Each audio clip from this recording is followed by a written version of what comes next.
Hey, this is my second attempt to get this information out about Air Flight 134 Canada, and I'm going to be remaking it over my original video. So be patient with me as I try my best to get this so it can be seen publicly.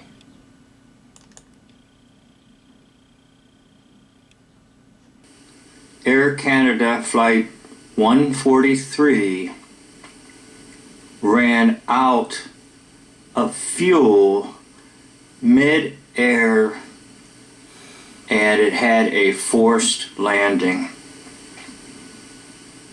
It's a lie. It's a hoax. Well, let's join in a little bit on this.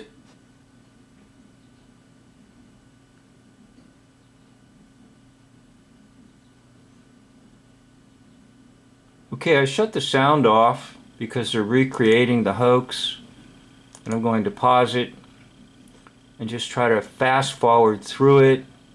This is what they do on these documentary things. They try to recreate something that really never happened, but to let you know that it was a recreation of, based on the true story, which wasn't really a true story at all.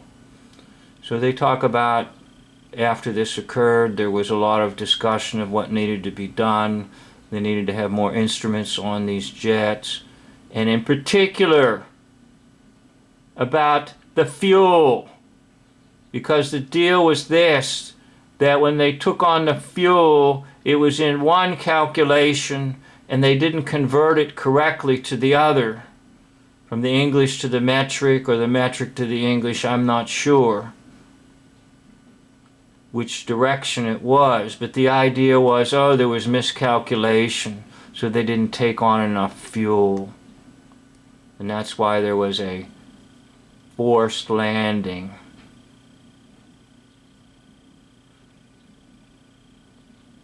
Now that's supposed to be the captain in the recreation, but here's the actor that plays the captain. And I don't know the name of the actor, but I have seen this actor in movies, television shows, and so forth. So if you know the name, please let me know. Please leave a comment. So as it progresses, they take you to a home and show you a dog. Dog is God spelled backwards. They feel they are gods because they make things up. People believe them, and in a sense they are creators. They're creators of a false reality. That's why they like to bring in a dog.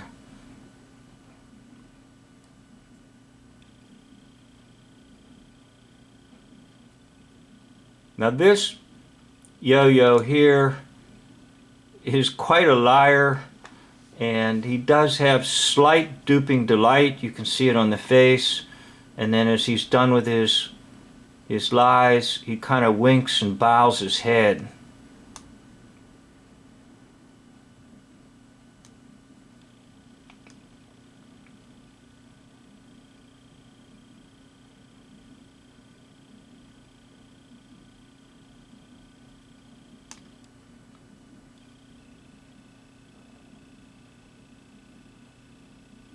Trying to go slowly so you can possibly see it. Go backwards.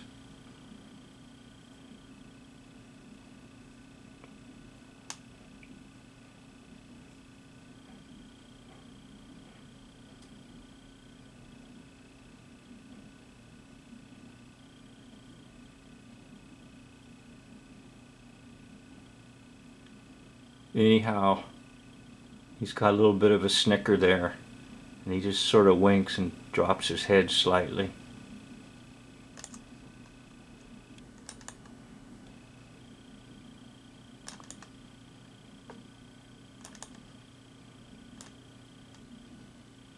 No more BS. Now, here's where I begin talking about the Gimli glider. Gimli! Lie! Gimli gliders, how they renamed the deal. Gimli glider. They give that name to it because it landed in a military base, former military base. How about that? Isn't that something? That it would land in the former military base, and there's a picture of it. I'm sure the photographers had a wonderful time coming and taking pictures of it.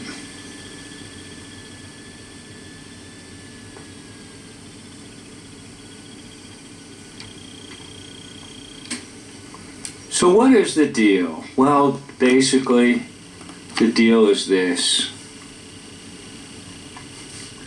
Jet engines do not need jet fuel at all. Now, I'm going to stop it and try to fast forward it. Now I'm going to talk about my personal experience with this.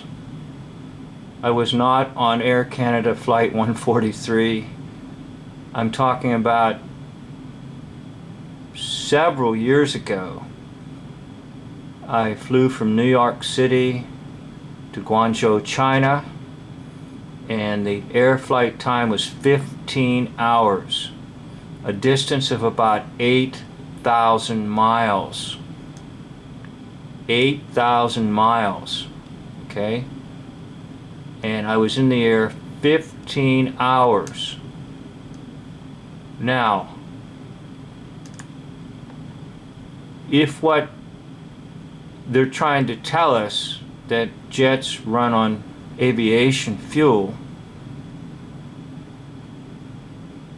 that plane that I was on, that jet plane I was on, went 15 hours on a tank of fuel that it acquired in New York City. 8,000 miles? Come on. There's no aviation fuel on jet flights at all.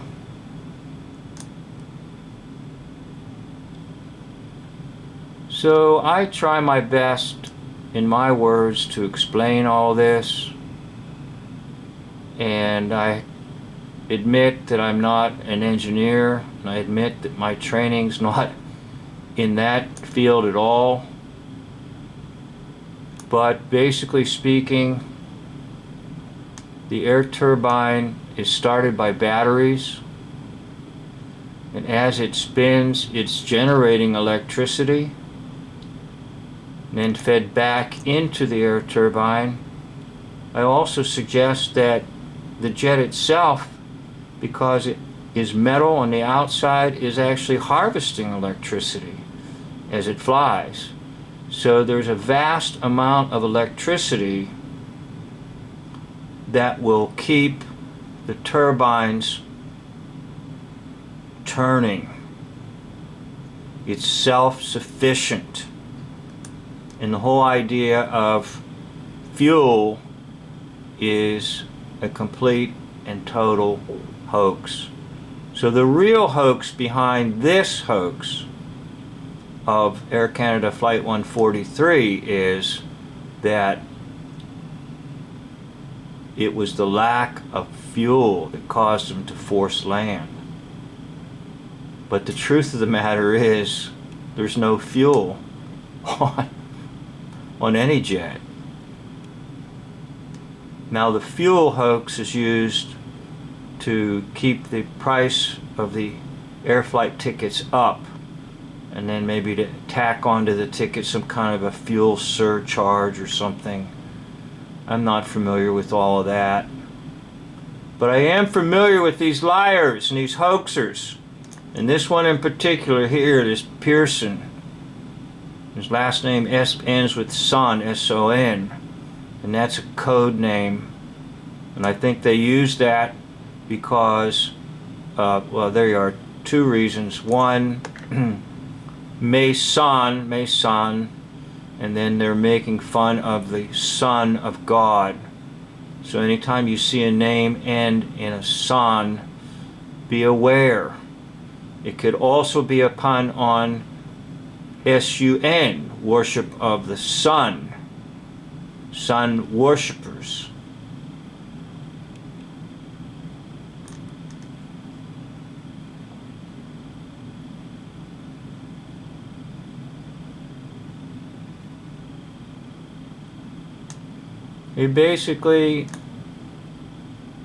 They're trying to use this little chart to show you location of fuel tanks.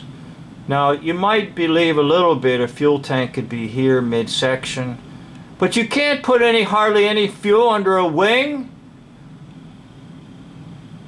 I've flown many times, and I've been near a wing, and I look out, it's flimsy, it's thin. There's no way there's jet fuel in a wing. So the only true location would be in the body of the jet. Do you really think that underneath your seat there's hundreds and thousands of gallons of jet engine fuel? Now, I'm not going to any way, shape, or form say that about propeller-driven planes. I'm only talking about jet engines and jet planes. They're self-sufficient, self-sustaining on the basis of the electricity generated. So back to Air Flight 143, Canada. It was all a hoax. Flying to Edmonton, making an emergency stop in Manitoba because they ran out of jet fuel. Nonsense. Lies. A double lie. It never happened, and there's no jet fuel on jet planes. I'd like to thank you for watching. End of video.